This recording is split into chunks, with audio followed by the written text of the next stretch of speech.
So they will learn from us, and they'll learn from the experts in automotive, but then they'll actually do a project in each of the modules, and the project is related to their own workplace. Okay. So it's not curriculum, it's not a made-up case study in a textbook or a paper, but they're actually applying it to their own circumstance. They're using real numbers, they're using their use case, they're using their labor force, and our goal there is just obviously to help them improve, and ultimately it's about improving the profitability of the dealership. So that's one area we've been talking. Certainly in hospitality, we've had some really strong conversations about the need in the hospitality sector. That's an area, again, we do well in terms of teaching and learning. We've been talking a little bit with the aviation sector. We're looking at, we do AI training, artificial intelligence, as we know, will impact every sector. It already has. It'll only progress over the next 3 to 5 years. And that's not just on the technical side, but that's on the people side too, the leadership side. Skills needed in the world of AI are different than they were 3, 5, 10 years ago. So that's another area we're looking. And then healthcare. I'd be remiss if I didn't mention the conversations we're having with healthcare, because it's really in a variety of disciplines, including the accredited disciplines like nursing, but also in allied health. So truthfully, we see opportunity very broadly, but we're focusing in a couple key areas with some key industry partners, and then we'll continue to grow from there. Well, that's amazing, because you're building people, and people build businesses, and that's right. very important. We see lots of lack of skills actually hindering the progress of businesses and people among their journey. And it's so important that you focus on this, and what you mentioned about the personalized programs, that's very important, that you offer them actual, internship-like program where they can actually test their skills and you can see their progress. That's very important in educational system, and I think that's what makes the program useful for its users. Because at the end of the day, I want to know my progress. I want to know where did I start and how it ends, and how will I actually implement this in my career and my journey. So I think that's great. So tell me more about the AI industry, because we've been hearing a lot of things about it. We've been seeing a lot of things, but I believe we have not heard or seen yet the extent of how this will impact a lot of people and jobs, and how will this shape the next decade. But for you, let's talk about the next 5 years. Sure. Let's see. Tell me how AI will shape the industry in the future. Tell me how we should look out for it.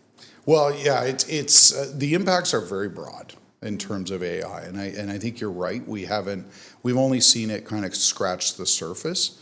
I mean, it's amazing the things that we can do with some fairly simple to use tools. Yeah, certainly in the creative space, in the design space. I mean, we see photos and videos, etc., where the technology is phenomenal. We haven't quite seen it enter the full frontline service sector, but and I think that will take some time. I think that's beyond a 5-year horizon. I'll come back to why I feel confident in that. But where we are seeing it is certainly in the manufacturing space, where we've got repetitive tasks, et cetera, that can be done now with using AI, but also merged with robotics and mechatronics, where things are just, they're far more sophisticated in their automation than they were before. We started with robots just doing what we call pick and place, doing really one thing and doing it well. Now you integrate that with artificial intelligence and it becomes dynamic. I mean, it almost becomes human-like in their ability to handle complex tasks. So I do think we'll see a shift in the workforce, but I also believe, I truly believe, it will just open up more employment opportunity and more economic opportunity, because there will be a displacement of some workers, but there'll also be a job creation for a whole new set of workers. And core at that is really the human potential, because that's where AI is not there. I wish I could predict the future 20, 25 years out. But right now, it's that human potential. It's the ultimate creativity. It's the problem solving. It's the human emotion, the empathy. It's the conflict resolution. At the end of the day, there's not many industries out there that can't say they're about people. Certainly in the education space, as we've talked about, that is That is who we are. We Yes. are people. Yes. And because of that, how we go about some things will change. Industry will change, but we'll change with it, and we'll support those industries when they have the right opportunity to see that they could change and upskill their workforce and work in different ways. Yeah, 100%. What you just said is very important and reassuring, because I see a lot of people in different industries and talk to them all the time.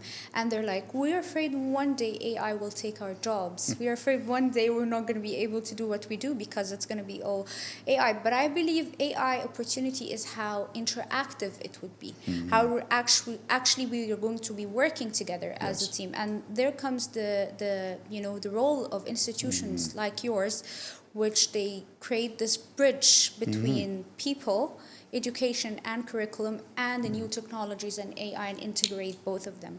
So that's great, actually. So tell me more, when you look at the GCC in the Middle East in particular, what do you see? What's the opportunity there?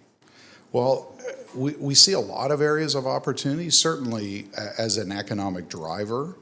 You look at places like Dubai continue to grow, an ever-evolving economy, pushing the envelope on things like AI and other advanced technologies. And I think we're seeing that kind of across the broader Middle East as well. There's more foreign investment coming in. Companies are establishing here because they see the progressive nature of the economy. And again, for an institution like us, that's exciting. I mean, change, not everyone likes change. We understand that. I always look at change from an excitement lens, like there's a curiosity to it. But that really is what education does. Education really is that conduit from one state to another to help support the change. Whether that's through, in a future state, we hope to do some undergrad programming in the region, but certainly right now we can help industries look at where should they be going in 3 to 5 years, and what is the training that kind of helps them propel that change. But we see such a dynamic economy here in this region, and that's what makes it exciting. Yeah, 100%. Being dynamic is so important as a person, as an institution, as a business owner. It's so important. Now the world is changing and everyone has access to a lot of information, and we don't know how to use it or apply it in our daily lives and career to impact well.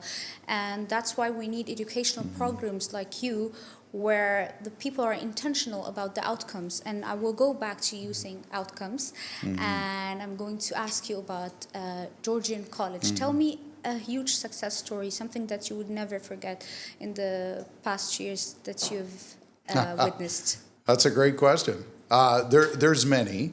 I'll start at a high level, and then I will not completely avoid your question. But I have to start at a high level because there's two favorite events for me. Okay. That I get to see students at the start of their journey, and I see students at the end of their journey. So the first is orientation day. So when students first come to us, seeing their nervous energy, their excitement. Some are straight from high school, some are mature students looking to change career. So that's my second favorite day, and the first favorite day is convocation, graduation. We call it convocation, where I see those same students that were nervous 1, 2, 3, 4 years ago now cross the stage with confidence, and I get to shake their hand and we give them their credential. To me, those are highlights, and we do that a couple times a year, and so those are moments I certainly don't forget. When you get a little bit more granular, I'm really proud of what we accomplish as an institution, and I affectionately call all our employees Team Georgian. I'm a big, I mentioned I'm a sports person. A lot of my leadership lessons are actually from my experience in sport, and also literature that I've read related to sport and leadership. What sport?